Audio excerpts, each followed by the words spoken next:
क्या हम ब्रह्मांड में अकेले हैं या फिर 1947 की उस गर्मी की रात जब न्यू मैक्सिको के रेगिस्तान में आसमान से कुछ गिरा? उसने इस सवाल का जवाब पहले ही दे दिया था।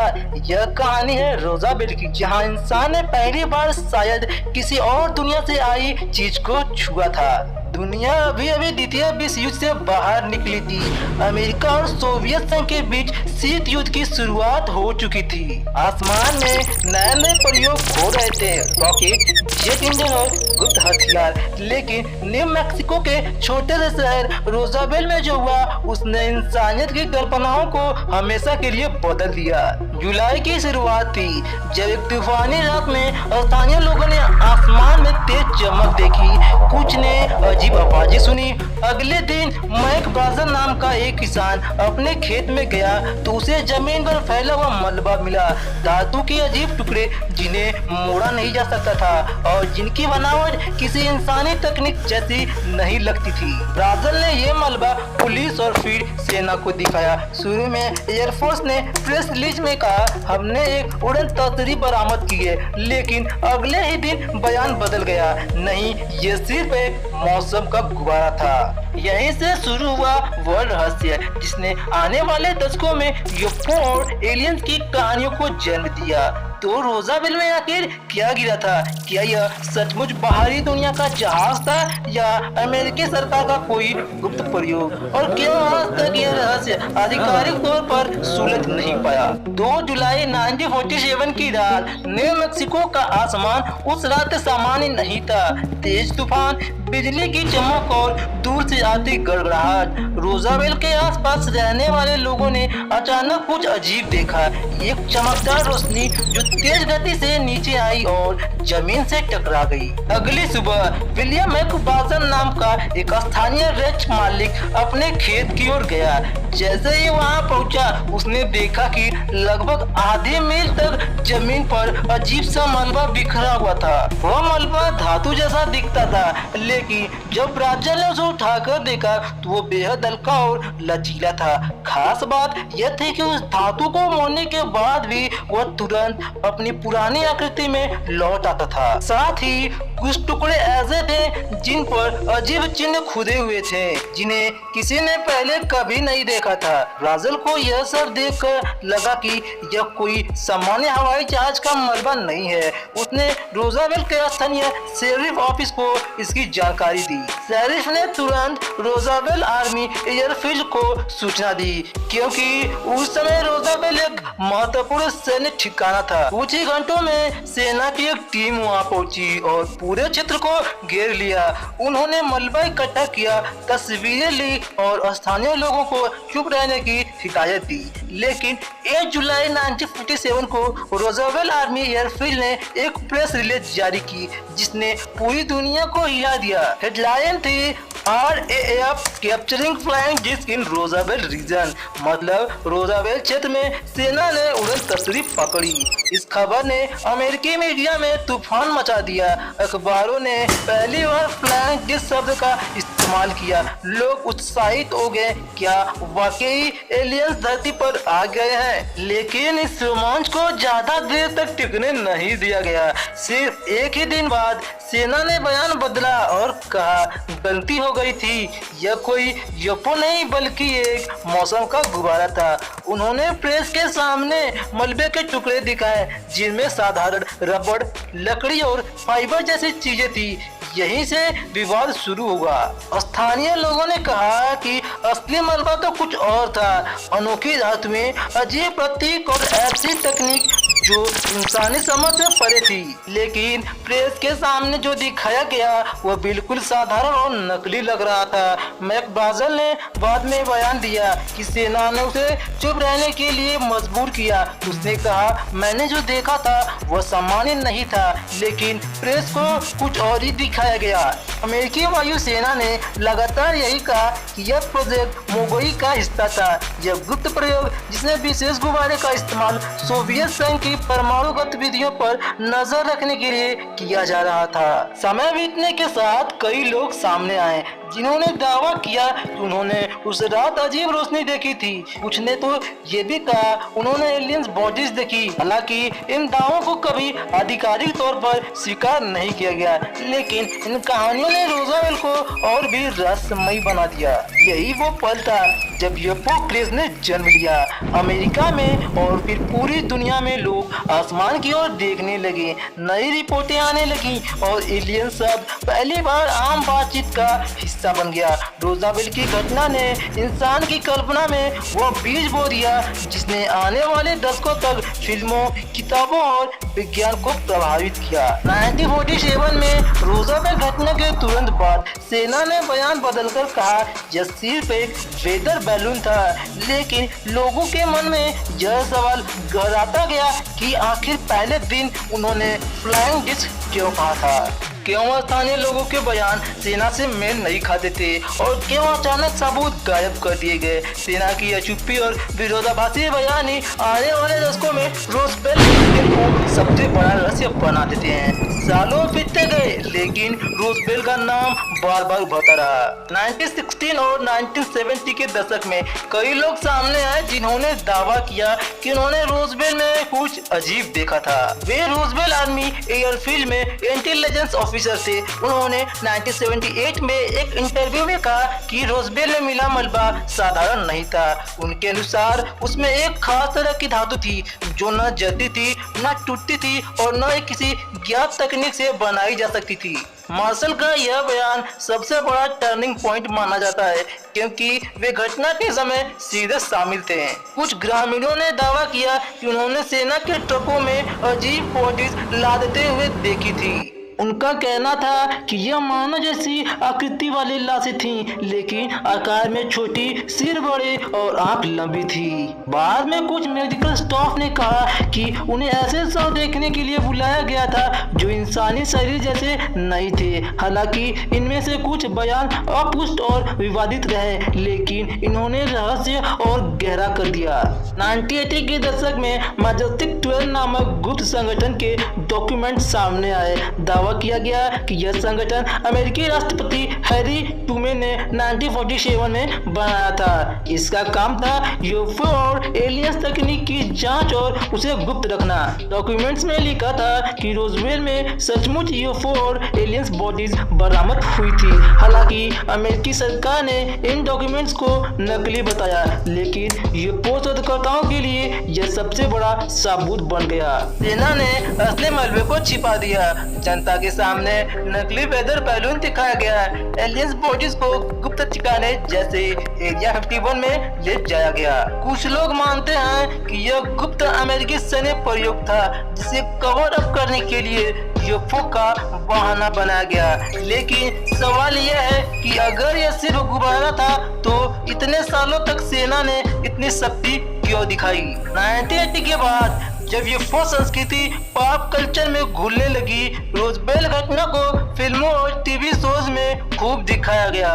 द एक्स फाइल जैसी शो ने रोज़वेल को और लोकप्रिय बना दिया। डॉक्यूमेंट्रीज और किताबों ने लोगों की कल्पनाओं को और भड़काया। 1995 में एक एलियन ऑटोप्सी फुटेज जारी हुआ जिसमें कथित तौर पर रोज़वेल में पकड़े गए एलियन का पोस्टमार्टम दिखाया गया था। बाद में इसे फर्जी साबित किया गया, लेकिन तब तक यह पूरी दुनिया में सनसनी फैल चुका था। यूएफओ और एलियन की बातें लोगों की कल्पना और डर का परिणाम है। रोज़वेल घटना वास्तव में प्रोजेक्ट मुगल का हिस्सा था जिसमें ऊंचाई वाले गुब्बारे से सोवियत परमाणु गतिविधियों की निगरानी होती थी। मलबा और प्रतीक असल में गुब्बारे के उपग्रह और टेप पर बने अजीब चिन्ह थे, लेकिन यूएफओ शोधकर्ता कहते हैं कि अगर यह इतना साधारण था तो फिर 70 साल बाद भी सारे डॉक्यूमेंट सार्वजनिक क्यों नहीं किए गए और क्यों रोज़वेल से जुड़े गवाह अपने जीवन पर यही कहते रहे कि यह कोई साधारण चीज नहीं थी। रोज़वेल की घटना ने इंसानों की सोच को हमेशा के लिए बदल दिया।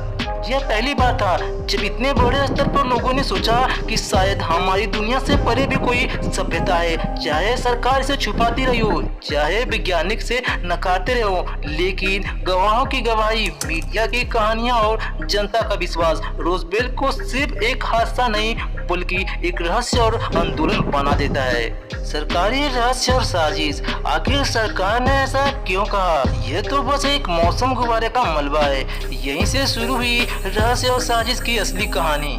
कई गवाहों ने दावा किया कि सेना ने सिर्फ मलबा ही नहीं बल्कि एलियन शरीर भी बरामद किए। उन्हें गुप्त अड्डों पर ले जाया गया जहां वैज्ञानिक प्रयोग हुए। कुछ लोग कहते हैं कि इनसे मिली तकनीक का इस्तेमाल बाद में स्टील्स, एयरक्राफ्ट, माइक्रोचिप्स और लेजर टेक्नोलॉजी बनाने में किया गया। वहीं सरकार ने हर बार इस बात से साफ इनकार किया।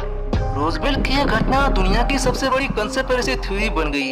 लोग सवाल उठाते हैं, अगर यह सचमुच गुब्बारा था तो सेना को बयान बदलने की जरूरत क्यों पड़ी? मलबे को रातों रात क्यों हटाया गया और गवाहों को चुप कराने की कोशिश क्यों की गई? आज भी 7 दशक बीत जाने के बाद भी यह रहस्य कायम है। क्या वहाँ सचमुच यूएफओ गिरा था? क्या इंसानों का एलियन से संपर्क हुआ या फिर यह सब जनता का ध्यान भटकाने की एक सरकारी चाल थी? रोजवेल यूएफओ क्रैश सिर्फ एक घटना नहीं बल्कि ऐसा रहस्य है जिसने पूरी दुनिया की सोच को बदल दिया और आज भी हमें यह सोचने पर मजबूर करता है, सच आखिर क्या है? रोजवेल यूएफओ क्रैश के कुछ ही साल बाद एक और रहस्यमयी कहानी सामने आई, मैजेस्टिक 12। कहा जाता है कि यह एक गुप्त अमेरिकी समिति थी जिसे 1947 में राष्ट्रपति हैरी ट्रूमैन ने बनाया था।